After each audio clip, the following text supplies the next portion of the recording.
Alrighty. Good afternoon, everyone.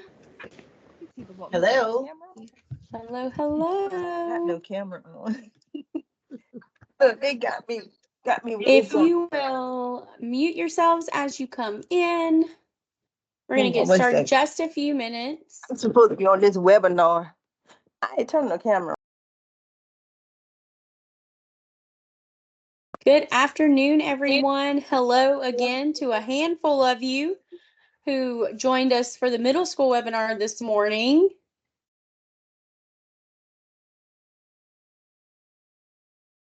Not tired of us quite yet, so I'm glad for that.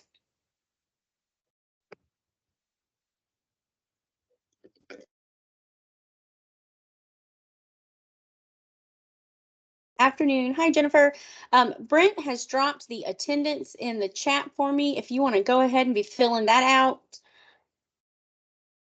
we'll get started here in just a minute.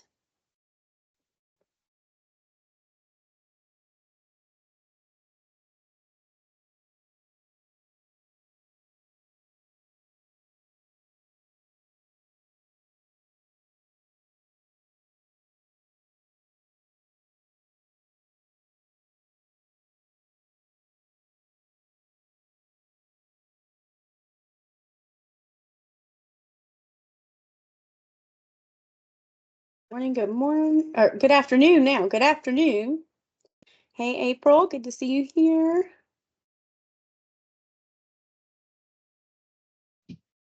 Noon. Give it about one more minute.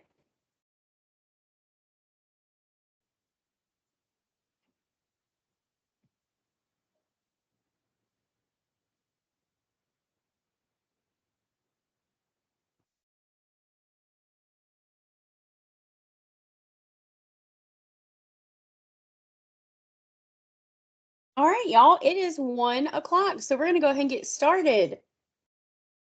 Happy Tuesday afternoon. So good to see everyone. Some of you guys, long time no see. Those of you who joined us this morning for the middle school webinar, I appreciate you hanging in there and coming to round 2 of today's webinars. This is the webinar for argumentative writing for English 1 through 4. So make sure you're in the right space.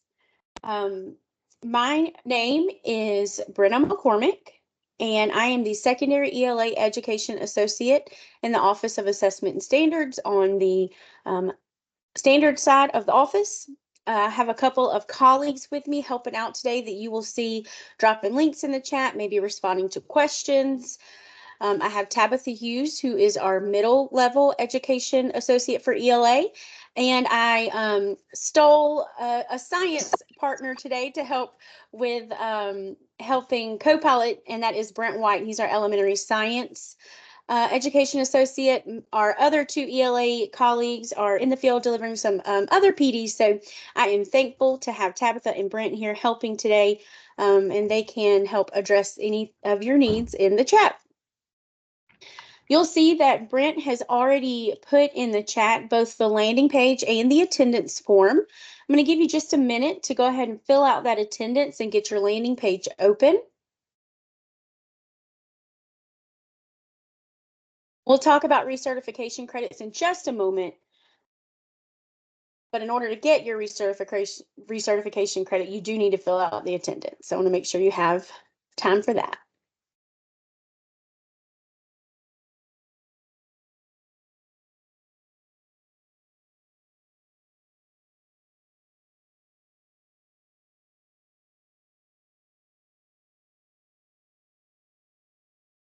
So the instructional resources and supports that we share throughout this presentation are going to be accessible on that landing page that Brent's put in the chat. But as a reminder, the resources that we share in this presentation are just some of many examples. Your curriculum is determined and selected at your local district level.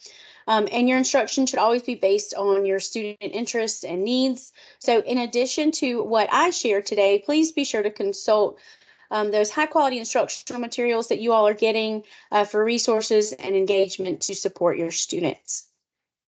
So we're going to go ahead and get started. We are pleased to announce that we are offering recertification credit for live attendance at webinars. So if you would like to receive recertification for today's participation, make sure that you are in attendance for the duration of our time together. And at the end, we will ask you to complete a feedback form. So you'll want to make sure you've completed attendance form and the feedback form, and that you are here present with us and engaged throughout. Let's hop in. So our purpose for today is to enhance understanding of the expectations for argumentative writing for secondary students and provide some instructional strategies to support students' ability to write arguments with clear reasons and relevant evidence. So before we get started, I really want to do a pulse check. Just see how you're doing. You can give yourself a rating from 1 to 4 for each of these statements, and you can keep that to yourself if you'd like, or if you feel so inclined, you can drop that in the chat as well. So for this statement, I thoroughly understand the expectations for C1, argumentative writing, for my grade level. Rate yourself from 1 to 4.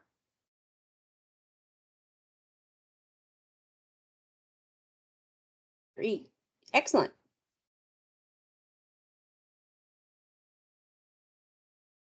All right. All right, number 2. I am confident in my ability to teach students to write arguments.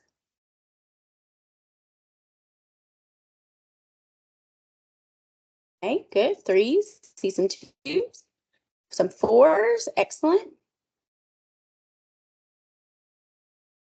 And then our last statement, I have a variety of argumentative writing experiences to pull from when asking students to demonstrate and or practice their learning.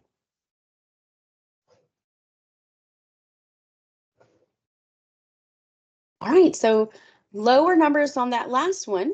That's great because I've got lots of lots of activities ready to share with you today. So I want you to know that the goal for our session today is to increase one of these responses by at least 1 degree. Okay, so if you were a 3 with your understanding of the expectations of C.1, I hope by the time you leave, you're a 4. All right, if you are a 2 with your variety of experiences, I hope you leave a 3 or higher. That's going to be our goal for today as we continue this work. Today's session is broken into 4 parts, beginning with just a basic overview of argumentative writing and what that means according to our new ELA standards. Then we'll get into vertical articulation and some instructional insights, and we will finish today with examples of writing experiences for all 4 high school English courses. So you'll get English 1, 2, 3, and 4 samples, 3 for each. So the modes of writing that are outlined in our standards, we have a definition for it. It's the types of writing that are used to address different tasks, purposes, and audience. The 3 that we explicitly outline are argumentative, which is ELA C.1, informative or expository, which is ELA C.2, and then narrative, which is C.3. These are the 3 modes addressed in the new standards, and this modes of writing definition came right out of our glossary. So if you have not accessed or used our standards glossary, I cannot recommend it enough. It was written to align directly with the intent of our indicators. There's no, dictionary.com or Webster definitions there. They were handcrafted to make sure they match the intent of what we want students to learn, know, and be able to do. So we want to break down today argumentative writing. And if you join us for the remainder of our series this summer, we will go through both informative and narrative writing as well. But today's all about the argument. So if you look at ELA C.1, C meaning written and oral communications, that's one of our strands, you'll see that the overall standard is to write arguments to support claims with clear reasons and relevant evidence. So my question for you is, what is argumentative writing? How would you define argumentative writing? And you can unmute or you can write your answer in the chat. But I'd love you to just throw out some thinking around argumentative writing.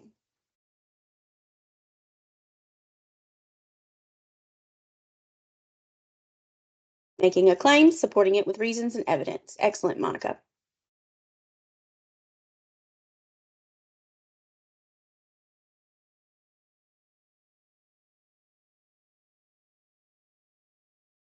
Writing to support a claim and a counterclaim. Great point. Proves the point of the writer. Bethany agrees. April says making a claim and supporting their thinking with reasons and evidence. Excellent. So we're going to look at the, I like that too, Keith, well researched.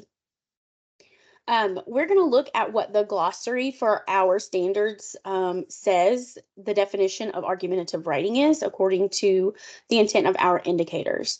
And that's writing in which the author explores a topic to establish a position and argue a claim using sound reasoning and relevant evidence from credible sources. And so if we took all of your responses in the chat and just synthesized them into one, I think that's what we got. So just making sure before we move on that we all have the same foundational understanding of what argumentative writing is according to our standards. So let's break down this definition just a little bit further. So if you look at the definition itself, what terms would students need to know, or teachers really need to know, in order to effectively write or instruct using argumentative writing? What are some of those terms that are there that students need to know?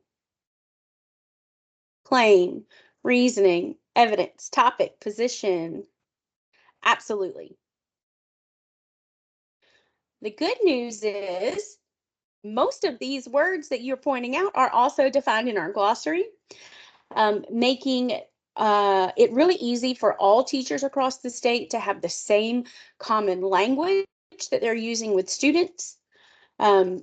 Words like position and topic, claim, reasoning, evidence, credible sources, the exact same words that I pointed out that students would need that foundational understanding. So claim, reasoning, evidence, and credible sources can all be found in our glossary. There are two words that are not in the glossary, are topic and position. And they're not officially defined because we only defined terms in the glossary that we felt needed additional clarification and specificity to ensure alignment with indicator language.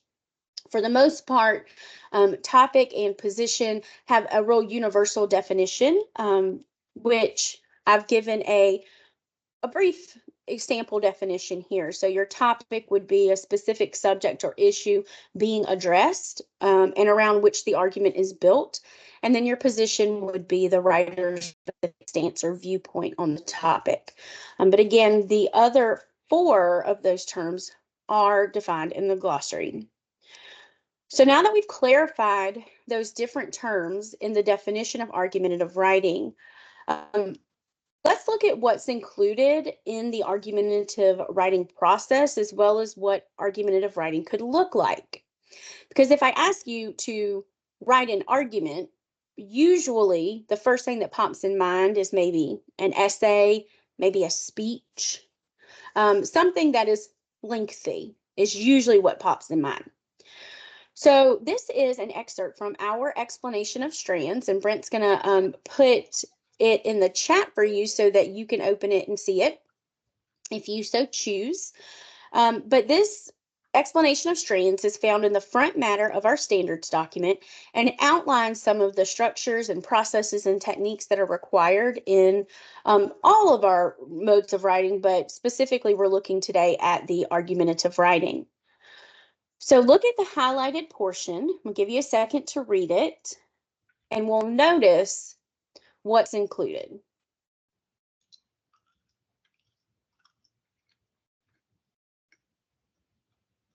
You may see the investigation of topics, collecting and evaluating evidence, establish and defending a position, and examining sources for credibility, validity, and bias. So this is all part of that process that leads up to students being able to write an argument. Now, this is what's included in the explanation of strands, but we always want to make sure that we're pointing back to the grade level indicators and those grade level specific expectations when we are planning our instruction.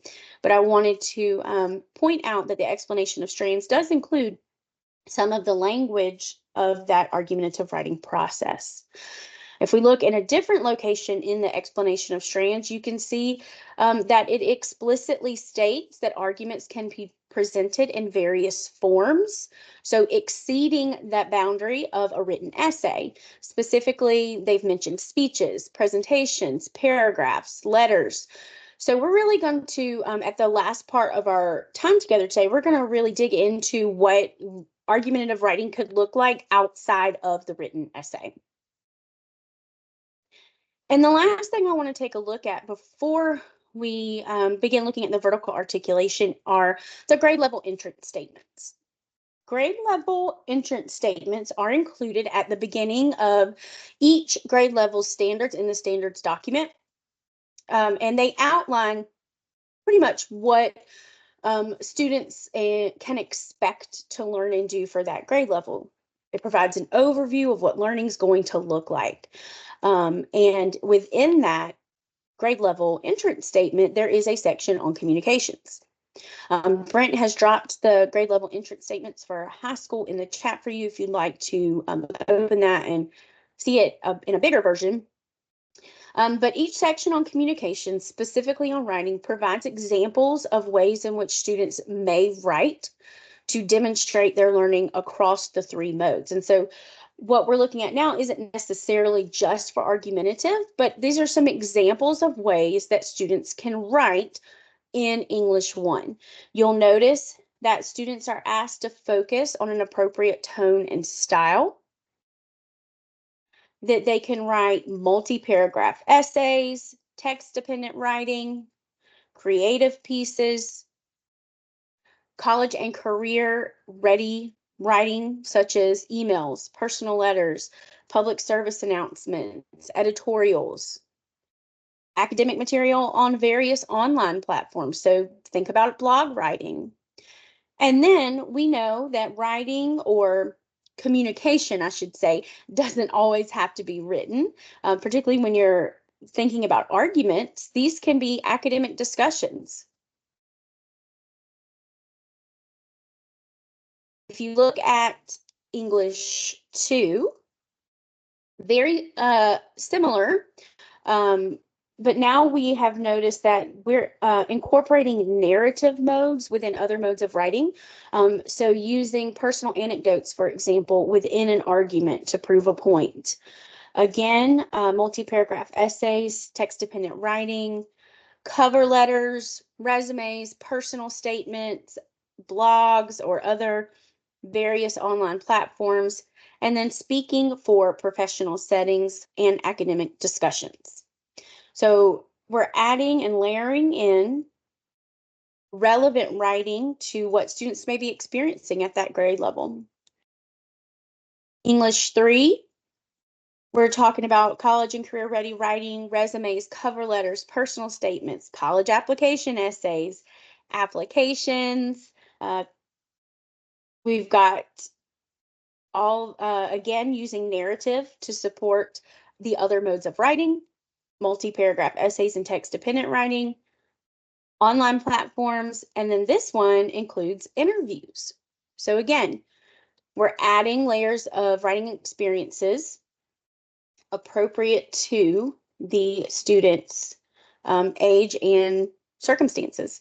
And then finally, English 4, we start with our college and career ready writing, cover letters, college application essays, resumes, personal statements. arguments that include narratives to support claims, multi-paragraph essays and TDW, your blogs, and then professional speaking opportunities. So I wanted to go through those four grade level entering statements because I really want to focus in on why it's important to provide a variety of writing experiences for students and not just essays, which are very common in secondary education.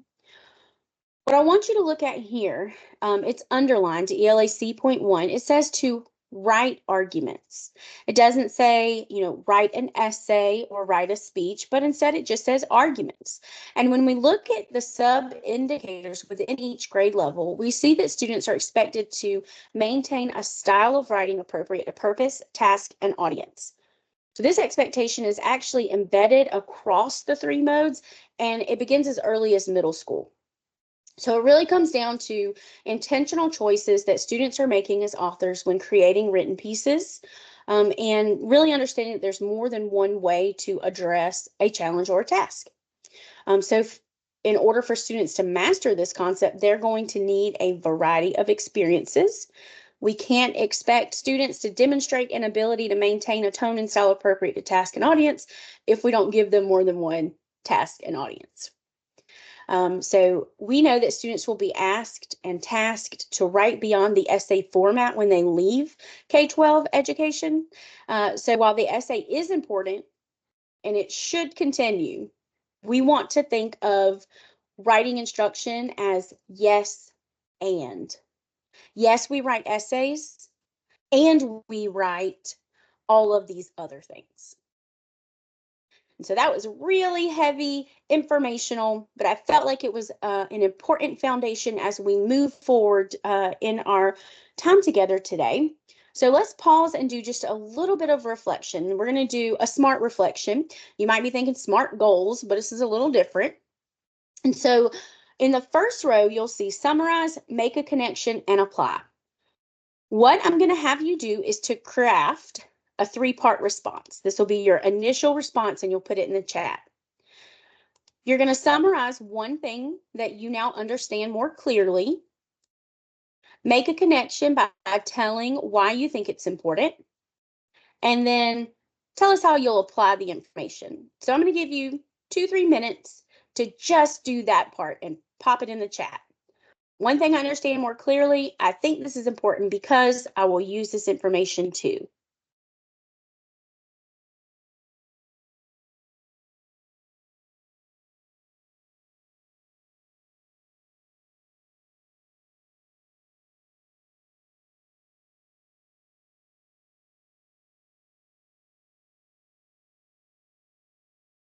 Whenever you have your response ready, you can put it in the chat.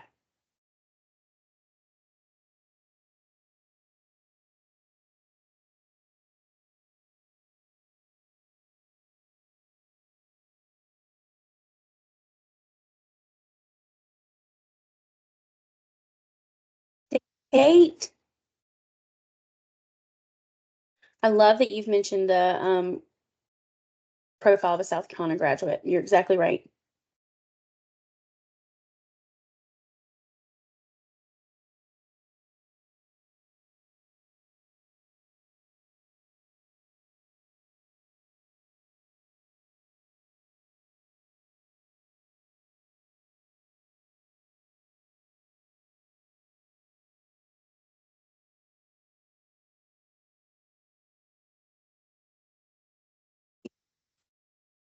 Excellent.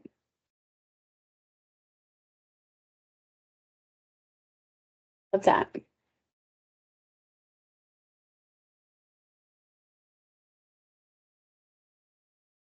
I love that thinking around real world application.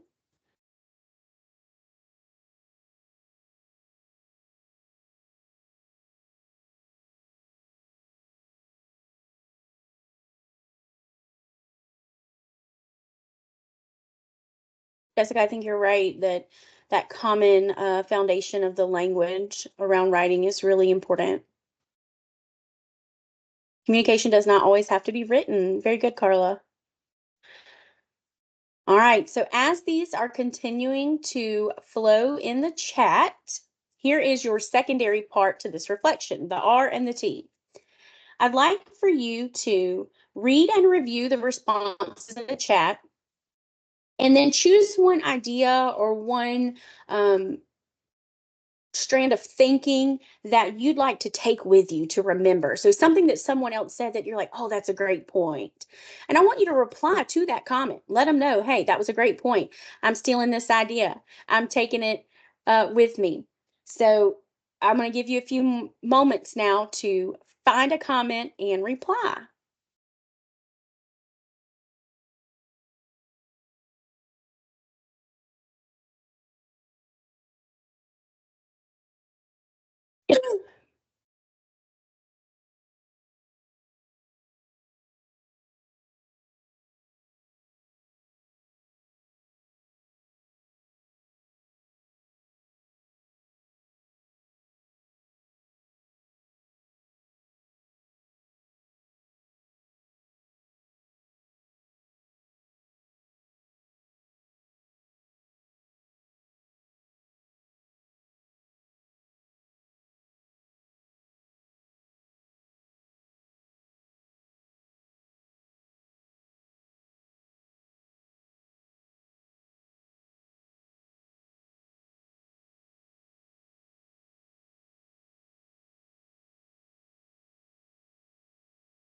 Excellent. All right, as you are responding to those comments, I'd like to have just one person unmute for me and tell me something you're thinking.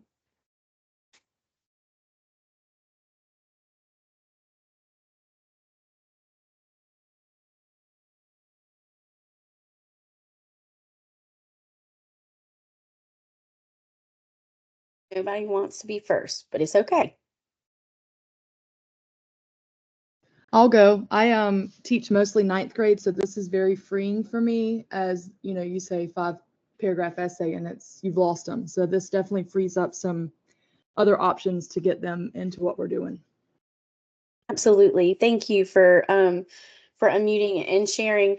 And again, it's not that we never write essays, but there's ways to demonstrate our learning and understanding.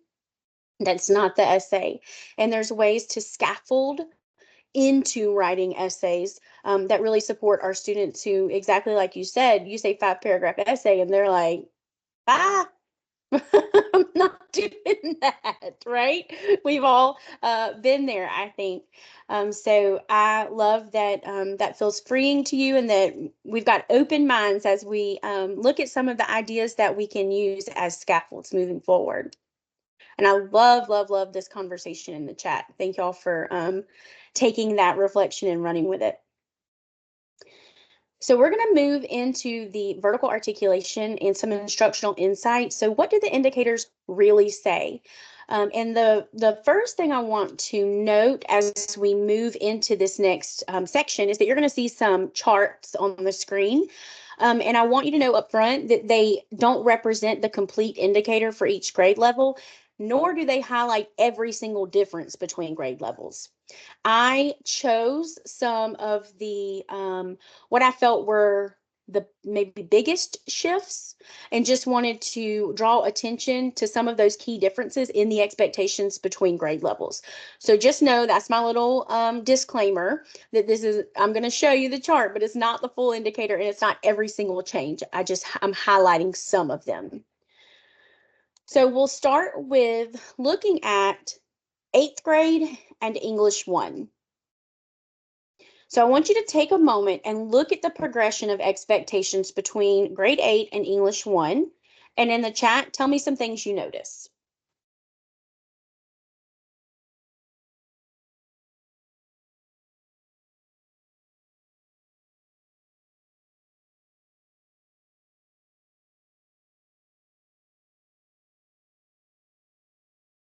So just some change in language, that logic versus valid. Oh, good.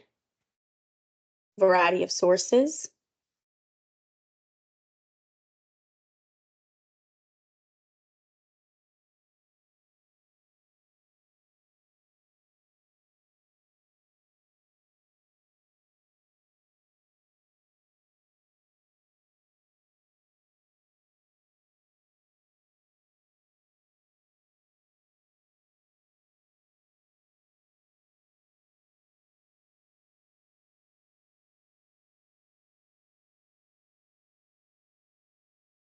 Love that, Jessica. Showing understanding and not just making an argument. Recognizing counterclaims. Thank you, Keith. So from 8th grade to English 1, there's a definite shift, a progression of rigor in the content and the expectations. So what are some of the instructional insights that we can take away? Take a look just now at English 1. If you're a brand new English 1 teacher, or you've been teaching it for 20 years and now you've got these new indicators, what are some things that you're going to need to keep in mind when planning instruction for argumentative writing in the English 1 classroom? What are we going to have to be specific about?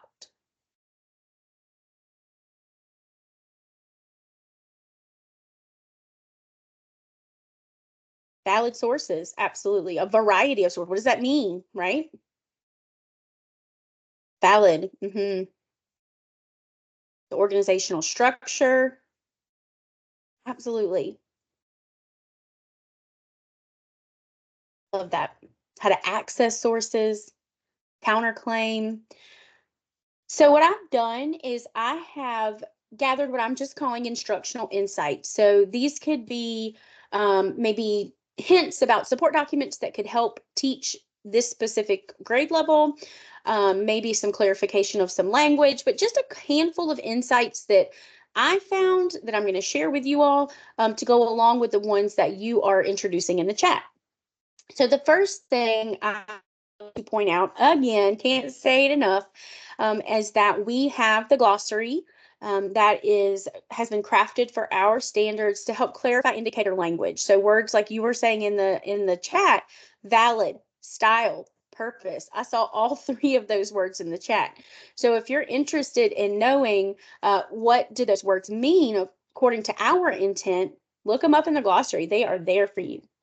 If you happened to look at the vertical articulation with indicator insight support document, you may have noticed that it suggests that you reference AOR 5.3 for insight into how and when students evaluate multiple arguments. So there's an AOR connection there with you as well. The indicator requires that students consult a variety of sources, but there is no requirement to use every source consulted, right? So they can look through 10 articles. They don't need to use all 10 in their argument. Someone brought up a variety of sources. What does it mean? Well, it can include, but it's not limited to, academic journals, books, websites, videos, interviews, news articles, the teacher's classroom presentation or lesson, really anywhere they can get information as long as they can, attest that that source is valid. And then finally, if you have not looked at our research support document, it is an excellent tool and provides suggestions on how to evaluate sources. So how to teach students to look at a source and say, hey, is this valid? Is this relevant? Is this timely? So that is another excellent source. And I forgot to put the link in my footnotes for Brent to drop in the chat. So I think he's finding it. Look at you. He's not even an English person. Y'all found that so quick. Thank you, Brent. So that research support document is an excellent tool as well. So now let's look at the progression between English 1 and English 2. So I'm going to give you a moment. And as you have noticed things, drop them in the chat.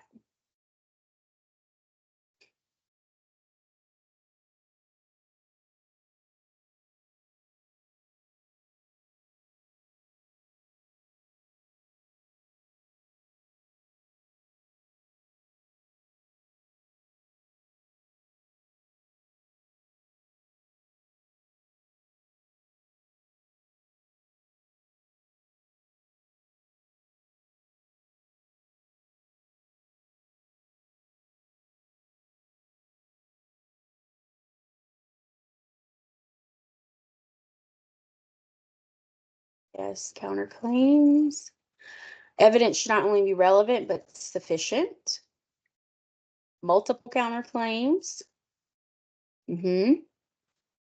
Purpose and audience. Excellent.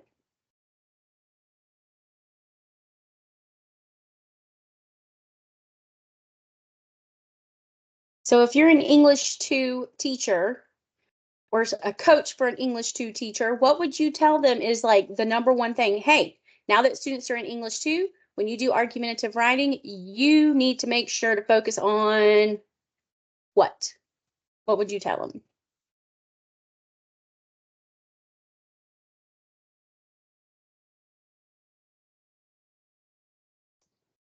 Hi, this is Mary. I teach English too, and I have for a couple of years. And what I found the best point was that they need to make sure that their counterclaim is not only represented, but they make strong enough arguments to bring it back to their own claim and support why they are giving them the right viewpoint or opinion on a topic. I love that, Mary. Thank you. Absolutely. So not just introducing that counterclaim, right, but refuting it with the evidence. Absolutely. Love that. So a couple of the instructional insights that I pulled, again, if you look at the indicator insights, it points you back to AOR 5.3. English 1 required students to refute at least one counterclaim, and then students are now being asked to refute multiple counterclaims. I saw several people note that in the chat, that word counterclaim is now plural.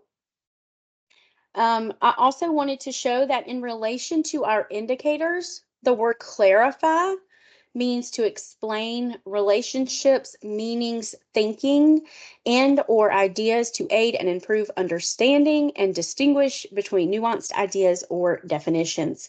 And that is from our glossary. So again, pointing back to the glossary to clarify any of that language.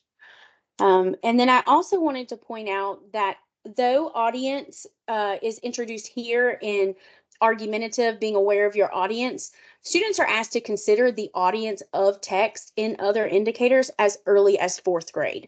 So this isn't the first time they're seeing that, like, oh, I have to pay attention to an audience. It's just here in high school, this is where we're really honing in on, hey, be aware of who your audience is. It's going to change the way that you write, your tone, your style. So not the first time they've seen audience. All right, let's look at English 2 to English 3.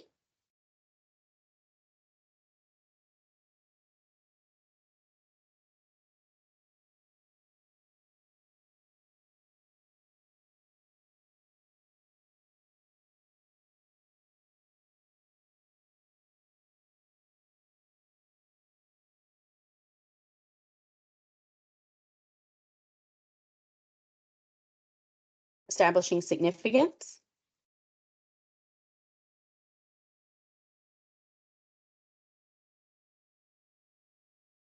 Developing claims.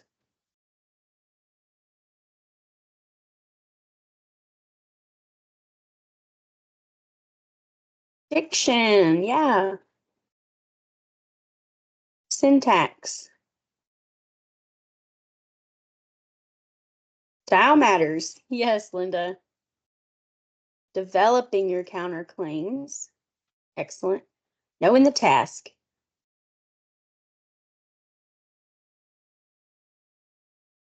So some of the instructional insights that I pulled out here. Yes, Mary, for sure. Again, the indicator insights reference AOR 5.3. It does ask, someone mentioned this in the chat, for us to establish the significance of the claim. So that means that students should be able to demonstrate or explain why that claim is important, relevant, or impactful. Why does it matter that you're arguing for this point? Again, the research support document is an excellent tool for evaluating sources. You've got strengths and limitations for the first time of claims and counterclaims. So that would involve evaluating the positive aspects and the drawbacks of each argument, which is a crucial process for developing a balanced and thorough analysis. And then again, words such as diction and syntax are defined in our glossary. So if you want to know the indicator intent definition there, that's for you. Last one, we're going to look at English 3 to English 4. And you may notice that there's only one addition to the English 4 expectation.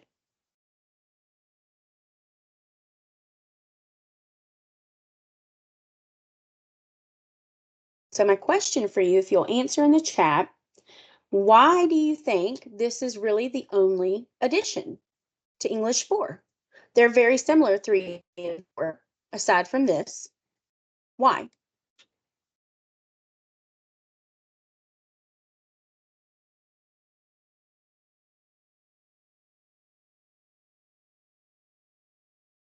Hmm.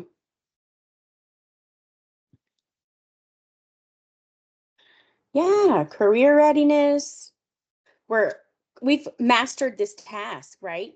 It's a culmination in English 4. We're getting ready to go into the real world, being writing arguments that are applicable to real world college level situations. Absolutely. Excellent. And it really is, by English 4, they've got the foundational stuff, right? This is one more push in rigor.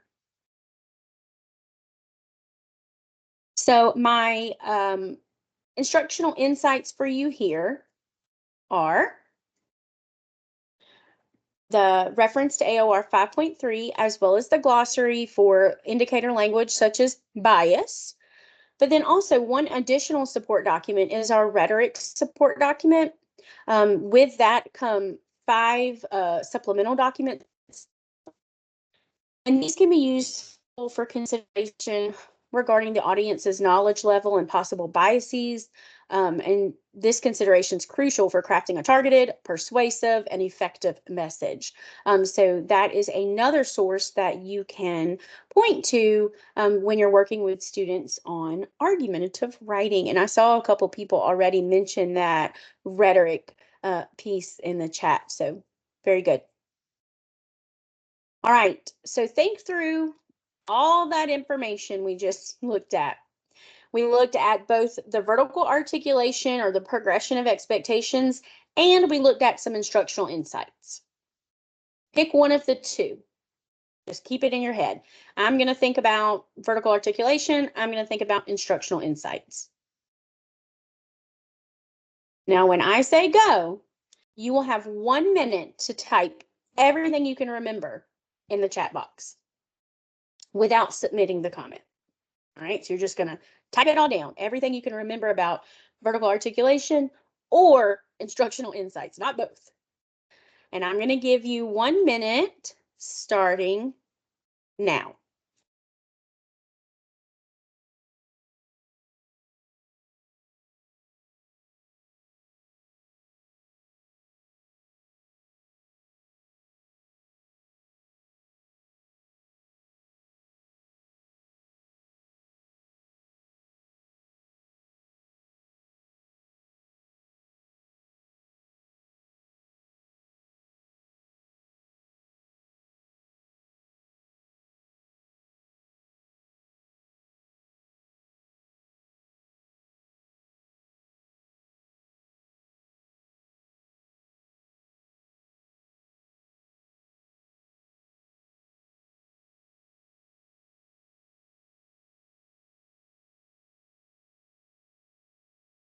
All right, finish up your thinking.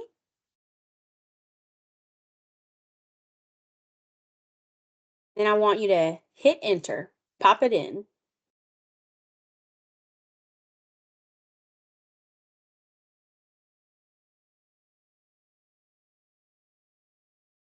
Take about 2 minutes to go through, read these responses, leave comments, thumbs up, ask questions, just interact for a moment in the chat.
Some of y'all remembered a lot. That's impressive.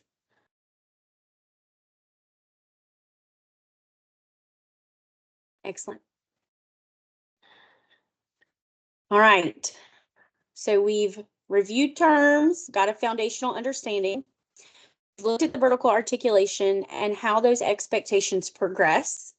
And now we're going to get to what I bet you're most excited about, and that's some examples of writing experiences. So how then do we take this knowledge and understanding of the standards and indicators and transfer it to instruction? All right, so we are going to do this through what we call micro, mini, and macro experiences. You're going to see that we have micro, mini, and macro experiences, examples for each course, English 1 through 4, and you'll notice that they are directly tied to the indicator for each course, and they often have relations to other course level indicators. So you may see where, yep, this is communications, but I've also shown how it could relate to AOR or research.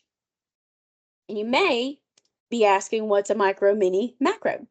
So this is one instructional practice that we share that can support authentic writing in all 3 modes. And these experiences invite students to engage in shorter and more extensive writing opportunities over time. They can be used throughout an entire unit of study connected to one topic or text. They can be introduced as individual experiences, and they can be adapted across the modes. If you were not with us in our session last week, this is session 2 of a 6-part writing series. So session 1 was actually all about micros, minis, and macros across all 3 modes of writing. So if you missed that, we do have the recording. We'll put it in the chat. But just as a brief, real quick summary, a micro experience is something that would take less than a class period. A mini experience would be 1 to 2 class periods, and then a macro experience would be a culminating product. So something that you might think of as like an essay or a project. So that's the lens that we're going to look through as we take a look. Before we really get into it, I want to talk for a minute about the difference between instructional strategies and writing experiences. So in the chat, if you'll take a minute, tell me what you think the difference is between an instructional strategy and a writing experience. And consider the lens of these labels in the blue boxes. How is the facilitation different? The purpose different?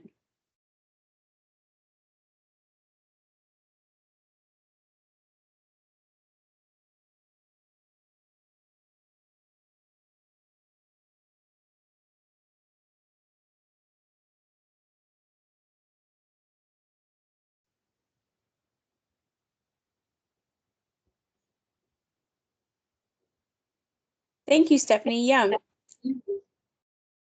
Alexis, good. Yeah. You've got your instructional strategy, which is more of the teacher role, right? And then you have the experience, which is the student would facilitate. Absolutely.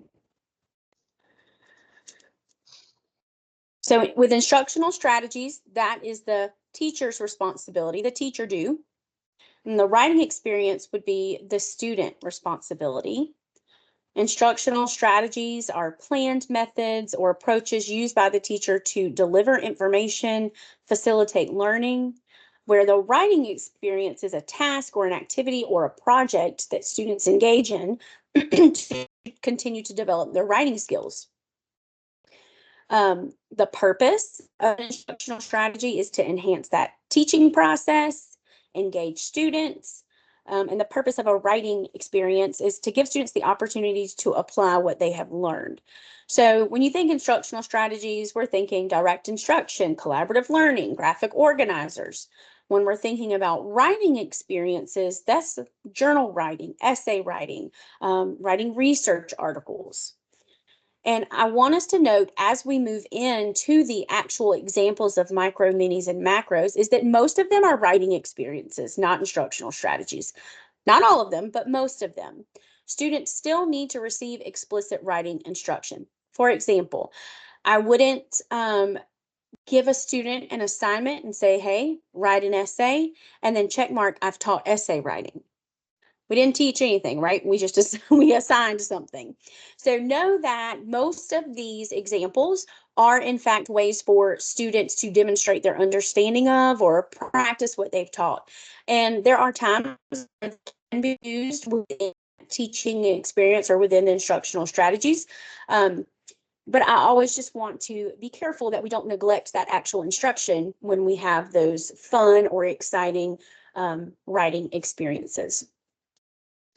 So I'm going to walk you through a micro, a mini, and a macro experience for English 1, just to make sure we all have a foundational understanding of what each type of experience could look like. And then I'm just going to give you time to explore examples for English 2, 3, and 4, and then we'll come back together. So we'll start with English 1, a mini example, or excuse me, a micro example, which is our smallest, less than a class period. And I'm going to call it a 9-minute ART, meaning argument, read, and tag feedback. So in this activity, students would write a claim, a counterclaim, and a refutation, and then provide feedback to a partner's work. So essentially, you could give all students one topic. This particular example is school uniforms, just a very generic topic for the purpose of an example. Each student would have 30 seconds to write a claim statement about school uniforms, 30 seconds to write a counterclaim, and then 2 minutes to refute the counterclaim. And so they would independently write those 3 things, and you've got 3 minutes to make your argument. So 30 seconds on the claim, 30 seconds on the counterclaim, 2 minutes on the refutation. Once that 3 minutes is up, you would go into 2 rounds of 3-minute feedback. Partner your students up. Partner A would read the argument they wrote. Partner B would provide feedback. So tell them something they liked, ask a question, or give a suggestion, or all 3. So partner A has 1 minute to read the response or the argument. Partner B has 2 minutes to provide feedback. And then once that round is done, they would swap so that everyone has the opportunity to share their writing and everybody has the opportunity to give feedback. One very quick way to practice that claim, counterclaim, refutation, and then get students engaged in conversation. A mini experience for English 1, the 4 R's. So again, this is specific to C.1.1 subbullet D, establishing a tone and style appropriate to the purpose. And then also Communications 5.1, which would be improving writing by revising. So in this particular activity, students would revise a paragraph for purpose. So for example, you would give students an argumentative paragraph that gives support for both sides of a debate. All right, so, should students go to college? There's some pros, there's some cons. From that, students would read the article and get an idea of one way or the other, and then you'd give them a purpose statement. So the purpose of the paragraph should be to persuade students that they need to go to college. The purpose of the argument is that you need to persuade students that college is a waste of money. The purpose of the argument is to persuade high school counselors to stop encouraging students to go to college. So whatever your purpose may be, they would revise that paragraph that you gave them initially based on the purpose they were given. Then you ask students to find a partner. Partner A would read his or her revised paragraph without telling their purpose. Partner B would then reclassify that purpose or tell them, oh, I think your purpose was to convince a high school counselor to stop encouraging students to go to college. And then they would repeat, they would switch roles so that both partners have a chance to share and both partners have a chance to reclassify or identify what the purpose statement was. So again, that might take a class period. but it's a great way to practice tone, style, and revision all in one. And then finally, your macro experience for English 1. This is making a connection to AOR 5.1. So again, bringing that in. And I have to go back to my disclaimer earlier that these are writing experiences, not necessarily instructional strategies. And that goes for when we make connections to other indicators as well. So I would not just not have taught AOR 5.1 before giving this assignment to students, right? We'd want to make sure that they had that instruction as well. So for letter to the author, have students read or watch a variety of short stories and poems and plays and films. And all of these have examples of time manipulation. Discuss the impact on mystery, tension, and suspense. That's AOR 5.1 for English 1. And then give students a list that does not include time manipulation. And then have students choose one. From there, they would read the text and write a letter to the author of the text arguing for the inclusion of time manipulation. So they would argue with the author and say, hey, you should have included time manipulation because it would have helped develop mystery, tension, suspense, whatever it might be. So in this case, we're not writing an essay, we're writing a letter, but we're still using those skills of argumentative writing, and we're hitting AOR 5.1 and that idea of how time manipulation impacts mystery, tension, and suspense in a story. So that would be a macro, so a culminating project, something that would take them more than one class period to complete. So those are 3 examples for English 1. What we're going to do now is I'm going to give you a good chunk of time to look through the other examples. So the folder that you're going to have in the chat includes English 1 if you want to look back at that. But there's also a folder for English 2, 3, and 4. And as you review these, I want you to consider which of these can you use, which examples can you use, which could you share, like, hey, I don't teach English 4, but my neighbor does, they would love this. And then which could you adapt? So this was a English 3 example, but I could probably adapt it for English 1. So I'm going to give you 10, 15 minutes. I'll just kind of read the virtual room here, how we're doing. And you're welcome to put comments in the chat as you go along. You're welcome to ask questions, but really this is a time for you to explore some of these resources and think about how you could use them.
Yes, Kate, Brant, you saw that. Many opportunities for cross-content experiences.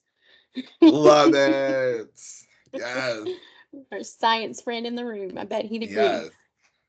All those reliable sources, citing sources, variety of sources.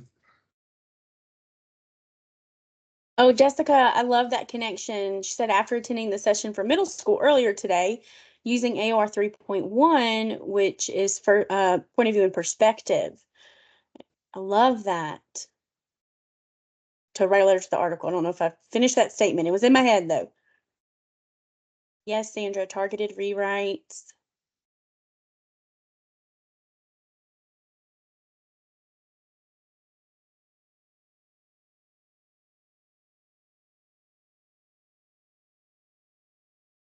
Amanda mentioning kernel claims. If you know, just need something to do. Oh, here it is. That kernel claims activity was adapted from an activity in this book called The Writing Revolution. I mentioned it in the directions to that particular activity, but this is an excellent book, especially if you have students who maybe struggle with foundational writing skills. Great book.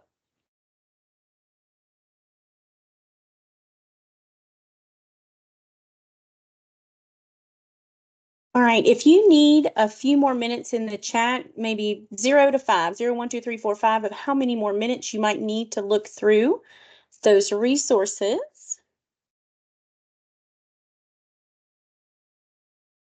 Thank you, Kate. Thanks, Sandra. I'll give you about a minute more. And remember, you have these now. Those are yours, and you'll be able to access them from the landing page. So, oh, Jessica, so good. Podcast. Yes.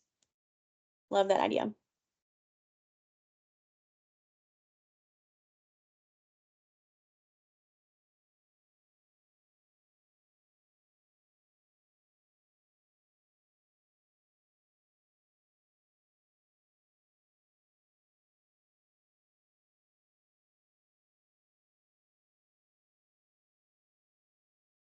So you've already started to do this in the chat, but we're going to do a USA reflection. Use, share, and adapt. So one experience you're excited to use, one experience that you want to share with a colleague, one experience you know you can adapt to make useful for your instruction. So you can just choose one of these, the U, the S, or the A, and put that in the chat for me.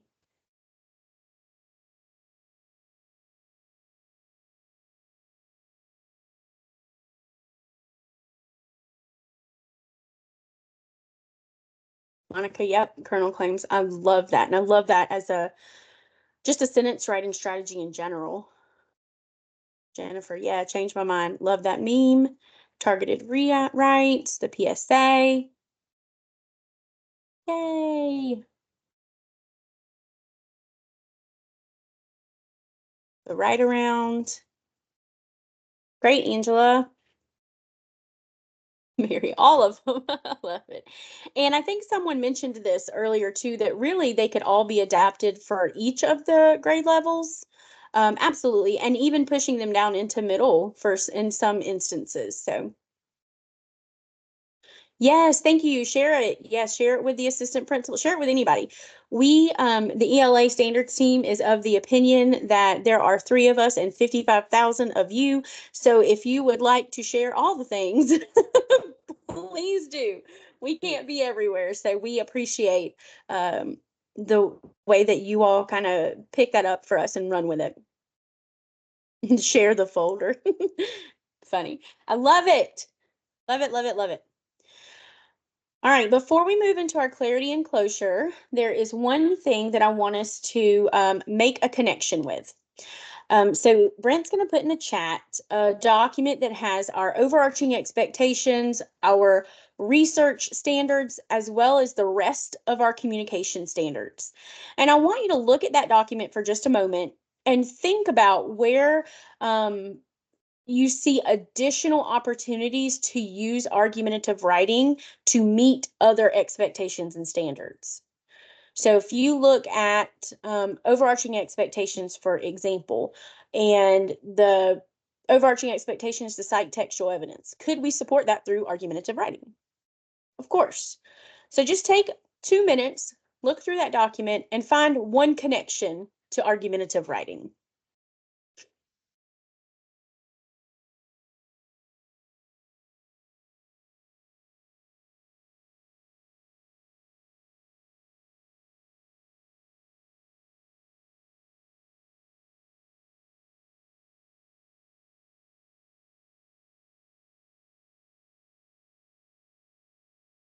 Yes, Sandra.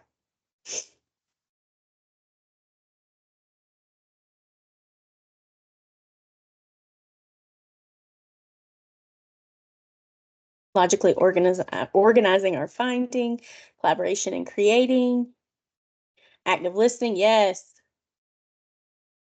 Excellent. All the overarching expectations. I think that we all know this, but it's important to stop and remind ourselves sometimes that really any ELA skill, but writing in general, since that's what we're talking about, is not an isolated activity, right?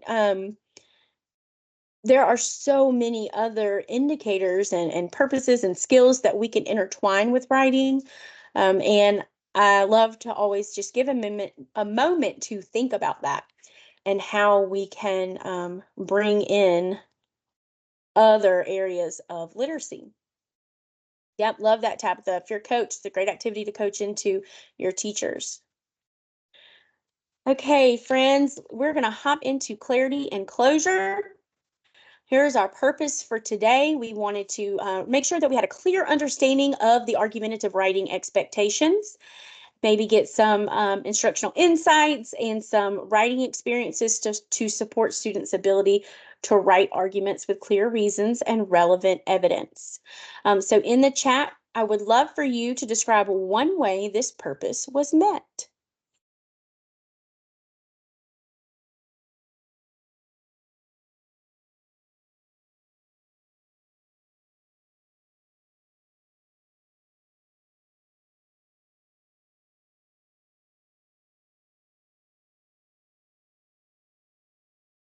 Excellent, Tina.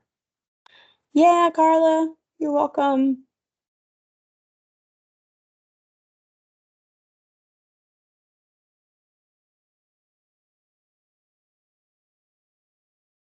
Thanks, Keith. Those grade level expectations, absolutely.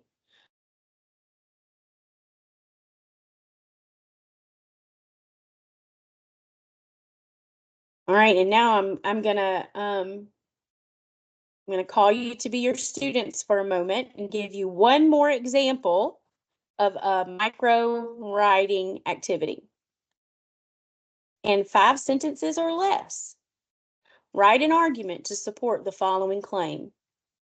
Attending the webinar on argumentative writing for English 1 through 4 was beneficial. 5 sentences or less. Support that claim.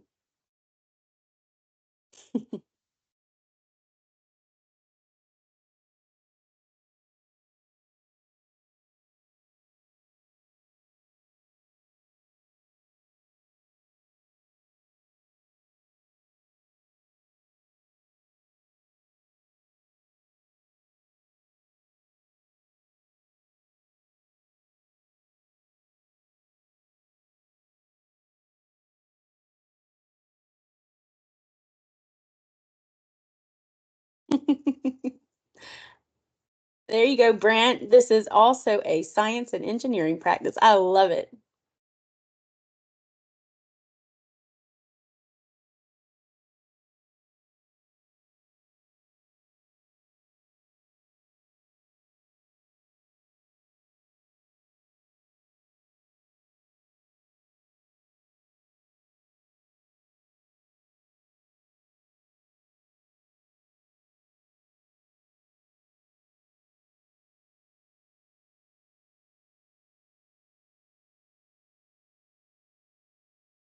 All right, Kate, thank you. You got it. 1 sentence. Love it. Thank you, Jessica. Yes, Linda. Excellent. So I hope that you can see that really I said this in the beginning, but you could use them directly related to indicators, but you also can just practice writing any time in the classroom, including with reflections. So I would love two things. One, pulse check again, see if we did in fact raise some of your rating by a degree. So if you thoroughly understand the expectations for C.1 argumentative writing for your grade level, excellent. Woohoo! Number 2, you're confident in your ability to teach students to write arguments. Yes, Brent. Woohoo! I have a almost 2-year-old, and his most recent language requirement is the Yahoo! So now I'm in that mode of everything's Yahoo! He puts both hands up and Wahoo! Love it. I love that, Carla. 3.5. Last one, I have a variety of argumentative writing experiences to pull from. Wahoo! That's the best Wahoo, right? 4.5. Love it, Mary. Now, if you enjoyed this structure and liked the mini or the micro, mini, macro, this is the same structure we'll use for both informative and narrative writing. So we'd love to have you join us. But we're going to wrap up today with feedback, if you don't mind. And remember, if you want to get your recertification credit, we do need you to fill out the feedback form that Brent just dropped in the chat. I've also posted here the rest of our writing series. Yay, Nicole. And you are welcome to sign up for the others if you haven't already. And remember that if you cannot attend live, we can't give you recertification credit, but if you just go ahead and register, we will send you the recording. So I'll give you a few minutes and then we will just listen and linger. Again, I appreciate you taking time out of your summer to join us and to be so participatory in the chat. It was a wonderful session. So I really appreciate that. Now I really will be quiet, let y'all think.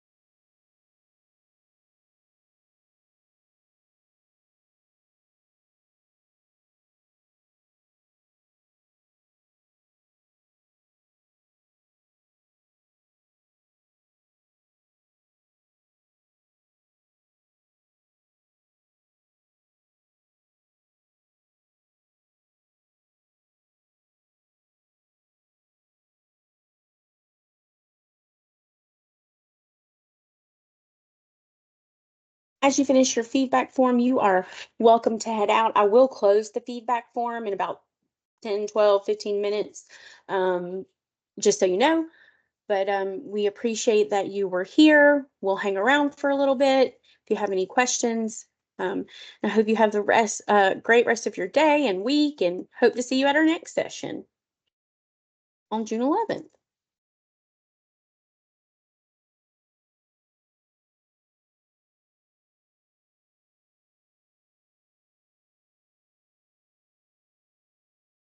Thank you, Linda.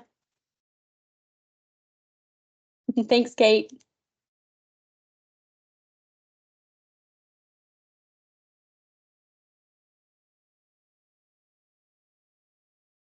Thanks, Jessica. Thanks for sticking around for 2 today. Thank you, Sandra. Thanks for joining us, Keith. Jessica, wahoo! Now the rest of you are gonna have that little earworm for the rest of the week. A little 2-year-old going wahoo!